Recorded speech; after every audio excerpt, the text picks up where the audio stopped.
प्रिय मित्रों, सादर नमस्कार। मैं दीपक कुमार आप सभी मित्रों का अपने इस चैनल में हृदय से स्वागत करता हूँ। मित्रों, पौराणिक कथा की श्रृंखला में आज नटखट माखन चोर नंदलाला श्री कृष्ण की एक बाल लीला से संबंधित एक पौराणिक कथा आप सबों के सम्मुख प्रस्तुत कर रहा हूँ। इस लीला में लीलाधर भगवान विष्णु ने बाल्य रूप में अपनी लीला प्रकट करके हम मानवों के द्वारा दामोदर नाम से संबोधित हुए थे। आज हम इस पौराणिक कथा के माध्यम से यह जानेंगे कि किस घटना के बाद शिशु रूपी भगवान श्री कृष्ण को दामोदर कहा गया। मित्रों, पवित्र कार्तिक मास के एक नाम दामोदर मास भी है। द्वापर युग में गोकुल ब्रिजवासी रस्सी को दाम और पेट को उदर कहते थे। भगवान कृष्ण के नटखट बाल्य तन को एक उदंडता के परिणाम स्वरूप रस्सी से बांधा गया था। यह रस्सी उनके उदर के पास आते ही थोड़ी छोटी पड़ जाती थी, इसीलिए भगवान का नाम दामोदर रखा गया। आइए मित्रों, हम सभी इस पौराणिक कथा को विस्तार से जानते हैं। मित्रों, भगवान श्री कृष्ण नटखट बालक के रूप में अपनी पालनहारी माता यशोदा के साथ इस लीला को कार्तिक महीने में प्रस्तुत किया था। इसीलिए इस लीला की याद में इस महीने को दामोदर महीना भी कहते हैं। ब्रिज में सुबह सुबह जब गोपियां दही मंथन करती तो उनके मन में यही भाव रहता कि वह प्यारा नटखट मनमोही जिसे एक बार देखने के बाद बार बार मन उसे देखना चाहता है, जिसके बिना इस संसार में कहीं और कोई भी वस्तु प्यारा ना लगता है, वह कृष्ण हमारे घर चुपके से आए और हमारे घर में रखा मक्खन चुराकर खा ले। गोपियां अत्यधिक मक्खन श्री कृष्ण को खिलाने के लिए ही बनाती थीं। सचमुच धन्य और बड़े भाग्यशाली थीं वे गोपियां, जिन्हें भगवान के साथ खेलने, हंसने, देखने, छूने, मनाने का सौभाग्य मिला था। भगवान तो अंतर्यामी हैं, वे अपने भक्तों के मन की शुद्ध प्रेम भाव को पूरा करने के लिए अपने बाल्य मित्रों के साथ गोपियों के हर घर में मक्खन चोरी करने जाते थे।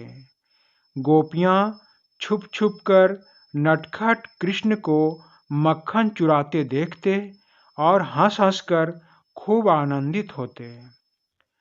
जब श्री कृष्ण और उनके बाल्य मित्र मक्खन खाकर सभी गोपियां के घर से वापस अपने मैया के पास आ जाते, तब गोपियां उदास हो जाती और एक योजना बनाती कि हे सखियों, मनमोहन से मिलने और उसे सजा पाते हुए देखने के लिए हम सबों को उनके घर जाकर उसकी शिकायत माता यशोदा से करनी होगी।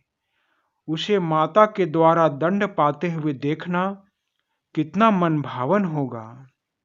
यह योजना बनाकर सभी गोपियां श्री कृष्ण के घर चली जाती और उसके मक्खन चुराने की शिकायत उसकी मां से करती। प्रत्येक दिन की यही कहानी।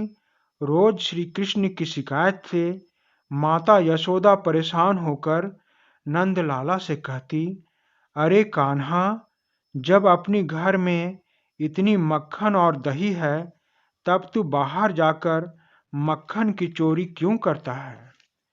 पर नटखट कान्हा कहाँ मानने वाले थे। वे अपने निश्चल भक्त की आशा पूरा करने उनके घर मक्खन चुराने जाते थे। रोज रोज की शिकायत से तंग आकर एक दिन माता यशोदा ने कान्हा को सबक सिखाना चाहा। एक दिन माता यशोदा भगवान को दूध पिला रही थीं, तभी उन्हें याद आया कि रसोई घर में उन्होंने चूल्हे पर दूध गर्म करने के लिए एक बर्तन चढ़ाया था। वह दूध अब तक उबल गया होगा, यह सोचकर माता यशोदा ने कान्हा को दूध पिलाना छोड़कर रसोई घर की ओर लपकीं। यह देखकर श्री कृष्ण ने रोष लीला करने की सोची। उन्होंने मन ही मन कहा, मेरा पेट अभी भरा नहीं और मैया मुझे छोड़कर रसोई में चली गई। बस उसके बाद नटखट भगवान ने दही, घी, माखन रखे हुए मिट्टी के बर्तन को तोड़ना शुरू कर दिया, जिससे सारे कमरे में घी, मक्खन, दही बिखर गया। लेकिन इतना करने के बाद भी बाल कृष्ण का क्रोध शांत नहीं हुआ। वे कमरे में टंगे मिट्टी के बर्तन में रखे मक्खन और दही के छींके तोड़ने के लिए एक ओखली पर चढ़े। उधर मैया यशोदा जब रसोई से बाहर आई तो कमरे में बहते दूध, दही, मक्खन को देखकर हैरान रह गई। मैया यशोदा बहुत क्रोध में भर गई। माता को देखकर बाल कृष्ण ओखली से कूदकर सरपट बाहर की ओर भागे। उनके पीछे उन्हें पकड़ने माता भी दौड़ी। आज माता यशोदा श्री कृष्ण को पकड़कर अच्छा सबक सिखाना चाहती थी। अतः उन्होंने एक छड़ी उठाई और उनके पीछे पीछे भागी। यह निश्चित है कि सर्वशक्तिमान, अनंत गुणों से विभूषित भगवान यदि स्वयं को ना पकड़वाना चाहें तो कोई भी उन्हें कभी भी नहीं पकड़ सकता। माता यशोदा का मेहनत देखकर भगवान ने अपनी चाल धीमी कर ली। तब माता ने उन्हें पकड़ लिया। उन्हें पकड़कर वापस घर लाई और श्री कृष्ण को सजा देने के लिए उसी ओखली में बांधना चाहा जिस ओखली पर श्री कृष्ण चढ़ना चाहते थे। माता यशोदा ने एक रस्सी लाया। रस्सी से श्री कृष्ण और ओखली को बांधने लगे, परंतु भगवान की चमत्कारी लीला से वह लंबी रस्सी 2 अंगुल छोटी पड़ गई। माता ने पूरे गांव की रस्सी को मंगवाकर श्री कृष्ण को बांधना चाहा, परंतु हर बार भगवान को बांधना असंभव हो जाता, क्योंकि हर बार हर रस्सी 2 अंगुल छोटी पड़ जाती थी। इस तरह भगवान बड़े से बड़े रस्सी से भी नहीं बंध पाए।